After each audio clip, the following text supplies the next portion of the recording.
Good morning. We are extremely pleased that you are here. It is good to come together for the purpose of co-creating. Do you agree? Yes. You are knowing what you are wanting?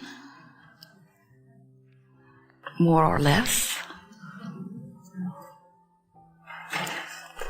Your desire brings pleasure to you? When desire feels good, that means there's no resistance within you. But if your desire does not feel good to you, then that means you have some contradictory thought or vibration, some beliefs going on that contradict your desire. Do you understand the feeling of a fresh, new desire? When you were little, they all felt like that. Because as you came forth into your physical body, you knew who you are. You didn't feel unworthy. You didn't feel incapable. And when you think back, that's really something. You couldn't walk. You had no teeth. You had no way of verbal communication. You were handicapped in a very powerful way in comparison with that which you are now, and yet you knew your value. You felt worthy. You expected things to go well for you. And your desires in those early days felt like we want them to begin to feel again. It was a fresh feeling, a feeling of enthusiasm. A new idea was exciting. The feeling of not understanding something was life-giving. The feeling of wanting more understanding, the feeling of interest beginning to percolate within you, the feeling of expanded ideas, the feeling of not understanding and then coming to understanding, the glee and jubilance that you felt when you were now able to do something that yesterday you couldn't do. As understanding began to unfold within you, that fresh, thrilling feeling of life pouring through you, that's who you feel as non-physical energy. That's who you are. That's what your inner being feels like. That's what we feel like when we flow through you. But as time goes by, as you find things that you identify as your object of desire, and you think about them, but then you notice that you don't have them, and you listen to others who have wanted them and who have not achieved them, without even knowing you're doing it, certainly without meaning to, you develop habits of thought that contradict your own desires. You gather up bushels of beliefs that hinder you. You gather up some that are of great value too.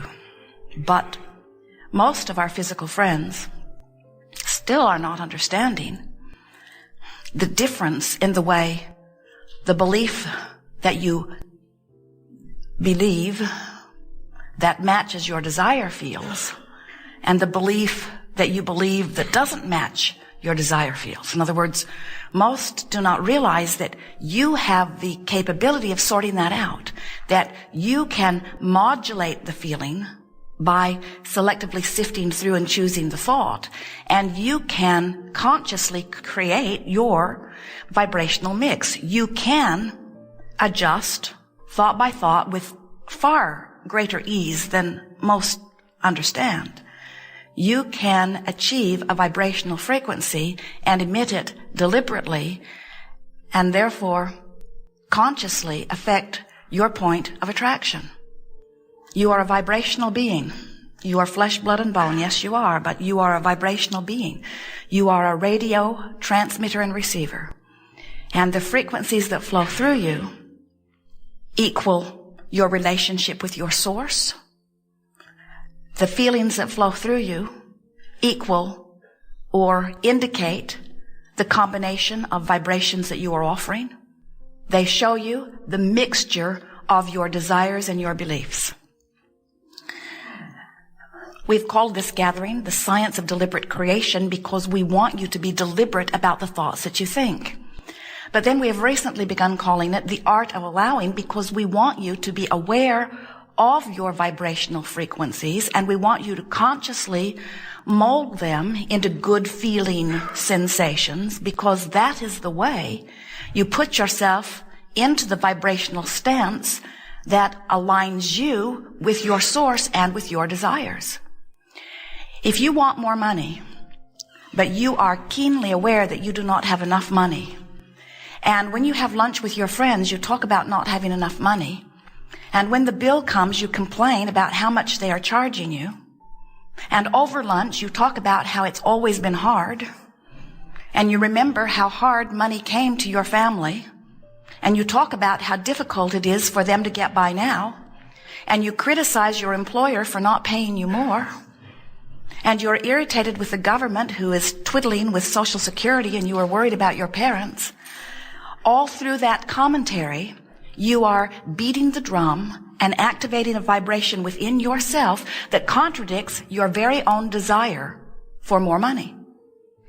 Law of attraction is answering your vibration. But most are not offering a vibration deliberately. Most are offering a vibration in response to what they are observing, which is good for those who are observing good things, but not good for those who aren't observing good things. When you look at something that makes you feel bad as you look at it, that negative feeling that you feel is your indicator that you are focused on something that is causing an activation of a vibration within you that is hindering your point of attraction. It is keeping you from something that you want. And no matter how justified you are in it, no matter how wrong they are, no matter how inappropriate their actions were, and no matter how many people agree with you, your negative emotion means that you are hindering your point of attraction. Sometimes our friends will say, Abraham, your approach is so Pollyanna because I live in the real world. And I have to deal with the rent, and I have to deal with the terrorists, and I have to deal with whatever is happening. And it's hard for me to observe these things that I do not want without having an emotional response to them. And we say, we understand that. We know that when you look at something not wanted, that it doesn't feel good. And we want to say to you, it shouldn't feel good. It shouldn't feel good for you to include in your vibration something that doesn't match your desire. That's the point of the guidance system. That's like the gas tank on your automobile. When the indicator reads empty, just because that annoys you, you do not ignore it. You don't put a happy sticker over it and say, I feel better now. You want to know. The indicator matters to you. And your emotions are indicators of immense importance to you because they let you know your vibrational content. So, as you begin to recognize that you are a vibrational emitter and that law of attraction is responding to the vibrational signal that you are emitting, then doesn't it become simple when you think about it conceptually that if I offer a vibration that feels good, what's going to come back in response to it will feel good too? We know that makes sense, but we also see that many of you are tripped up on how can there be things around that I see that make me feel bad? Shouldn't I join others to try to control those conditions? Well, good luck on that one. You can't even get everyone to agree on what the condition should be. And even if you can get some to agree, there will be others who do not. So then you say, and this is the thing that trips you up most of all, you say, there is factual evidence of the truth of that which I'm giving my attention to. And we say, so what? And you say, so it's true. It's important. It's documented. We have statistics. It's in our history books. And we say, anything that anyone manifested, including you, is only the response to your vibrational frequency. So when you say something is true, therefore it has credence, therefore I should give it my attention because it is true, what you are really saying is, I see this thing that in some cases I clearly do not want, but because someone else who clearly did not want it focused on it and attracted it into their experience, I should now do the same thing. I should add to the truth of their misery by adding my misery to their truth. And we say, we don't really get the reasoning behind that, because we understand the palette that you have to choose from. We understand the smorgasbord of creation that is available to you. And we know that whatever you turn your attention to and achieve vibrational harmony with, law of attraction will bring to you. That is what deliberate creating is. It's about understanding that the way you feel is your indicator of your point of attraction. And the better you feel, the better your point of attraction is. The worse you feel, the worse your point of attraction is. You just cannot get around that. You cannot feel bad and attract good things. And you cannot feel good and attract bad things. So how do these ideas get so switched around to the point that humans, many of them, believe that if it feels good, it's virtuous.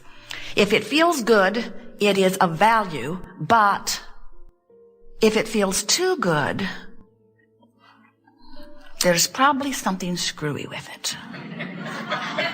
Because one should not be allowed to feel that good.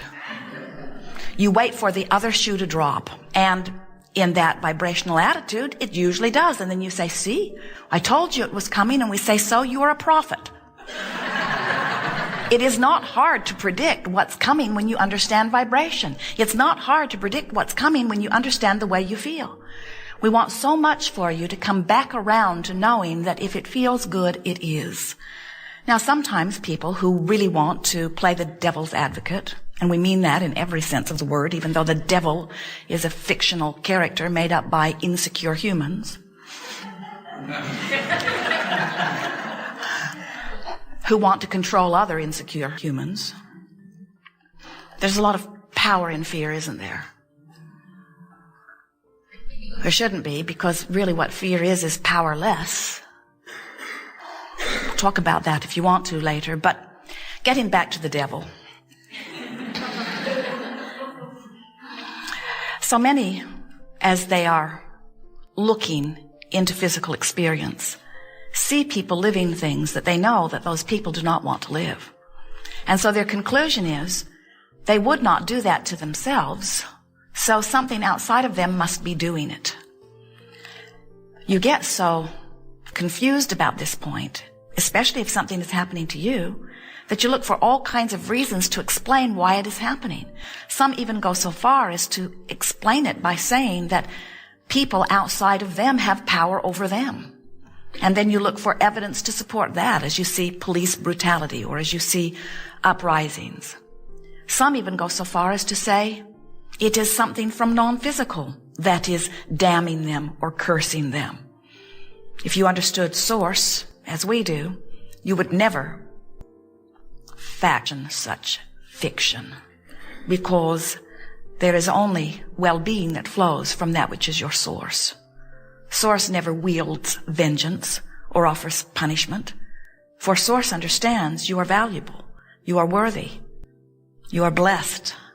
Source understands that you never get it done, and you cannot get it wrong, and that even when you stand in a place that currently feels wrong,